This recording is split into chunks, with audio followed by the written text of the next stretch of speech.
Afrika mulai memanas. Perancis didukung Amerika mulai mengarahkan amunisinya ke Afrika Barat. 4 negara Afrika ditambah Rusia melawan Perancis ditambah Amerika. 54 negara Afrika, Wagner ada di 15 negara, Tiongkok ada di 12 negara. Kekuatan Eropa dan Amerika mengecil di Afrika. Eropa khususnya Perancis bersama Amerika, mereka di belakang ECOWAS yang sedang memanaskan mesin perang dan mulai melakukan gelar pasukan untuk masuk ke Niger, yang artinya bisa ada konflik militer baru di Afrika. Mengapa kita terus memfokuskan informasi ke arah kemungkinan perang dunia yang terjadi, yang mana kita harus memahami banyak hal secara global sebelum kita merumuskan apa yang terbaik untuk Indonesia ke depannya. Sebuah grand design negara yang menyusul semua negara dan pegang kendali dunia agar dunia menjadi damai di bawah kendali Indonesia. Kita harus memahami how the world work yang terus dinamis bergeser kekuatannya. Perebutan sumber daya alam berlangsung meningkat eskalasinya saat ini. Kita ingat perjuangan kemerdekaan dunia kedua setelah tahun 1945 yang diselesaikan dengan diluncurkannya bom atom.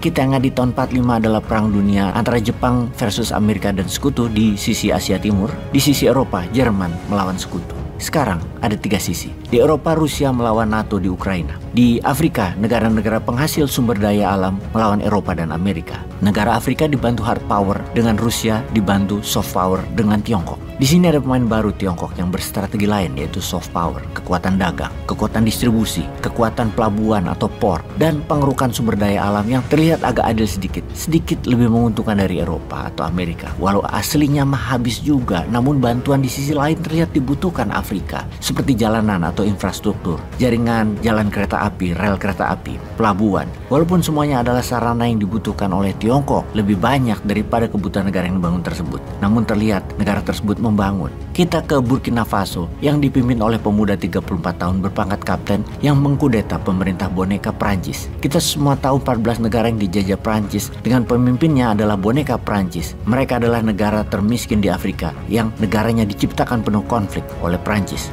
Karena itu Ibrahim Traoré, low rank militer yang hanya berpangkat kapten mengkudeta pemerintah Paul Henri Damiba pada September 2022, di mana Letnan Kolonel Paul Damiba yang juga baru mengkudeta Roh Christian Kabore pada bulan Januari 2022. Kalau dilihat dari kacamata intelijen pertahanan, maka yang jago tetap aja Putin. Tajam sekali dia melihat siapa pemimpin yang akan di-backup Wagner. Wagner pertama membantu kudeta militer di Mali pada Mei 2021 yang dipimpin oleh Kolonel Assimi Goïta yang berusia 40 tahun. Kemudian Wagner ke Guinea di September 2021 membantu menggulingkan Presiden boneka Perancis yaitu Alpha Condé oleh junta militer dipimpin Kolonel Mamadi Doumbouya yang berusia 43 tahun. Lalu Wagner ke Burkina Faso di tahun 2022 membantu Ibrahim Traoré yang berusia 34 tahun. Ibrahim Traoré merupakan kelahiran kembali pahlawan rakyat Burkina Faso, Thomas Sankara. Traoré percaya bahwa virus yang merusak dan memiskinkan Burkina Faso adalah Perancis. Karena itu dia sekarang memutuskan semua yang ada hubungannya dengan Perancis dan menandatangani kerjasama dengan Rusia.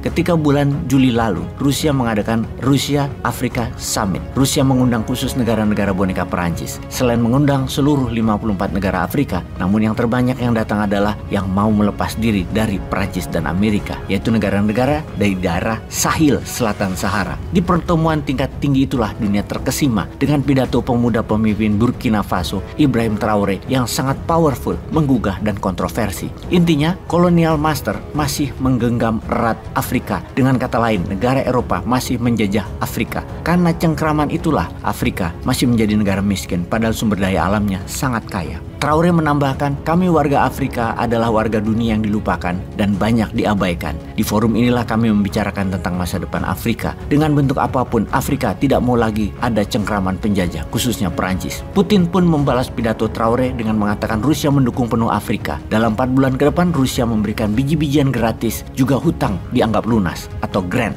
Namun Traoré menolak. Traoré menolak dikasihani oleh Rusia. Dia ingin kesejajaran dengan Rusia yang akhirnya Putin bicara 4 mata dengan Ibrahim Traoré di ujung acara. Banyak pengamat mengatakan Ibrahim Traoré bisa saja jadi darling baru Putin untuk Afrika. Dimana ketika kudeta di Niger terjadi, negara tetangganya Burkina Faso, keesokan harinya delegasi Mali dan Burkina Faso datang mengunjungi Abdourahmane Tiani, jenderal yang mengklaim pemegang kendali Niger setelah mengkudeta Presiden Muhammad Bazoum. Kemudian Ibrahim Traoré mengatakan mendukung kudeta di Niger dan setiap serangan ke Niger artinya berperang dengan kami, yaitu Burkina Faso, Mali, dan Guinea. peran Ibrahim Traore mulai terlihat di kancah internasional dan regional kawasan Afrika tersebut. Dalam lanjutan pidatonya di pertemuan di Saint Petersburg tersebut, Ibrahim Traore mengatakan, "Mengapa kami yang kaya sumber daya alam negaranya miskin? Dan kami bertanya itu ribuan kali dan sudah puluhan tahun kami bertanya. Kami akhirnya menemukan jawaban. Menemukan jawabannya adalah, mengapa hal itu terjadi? Mengapa kami tetap miskin? Maka mulai hari ini, semua pemimpin Afrika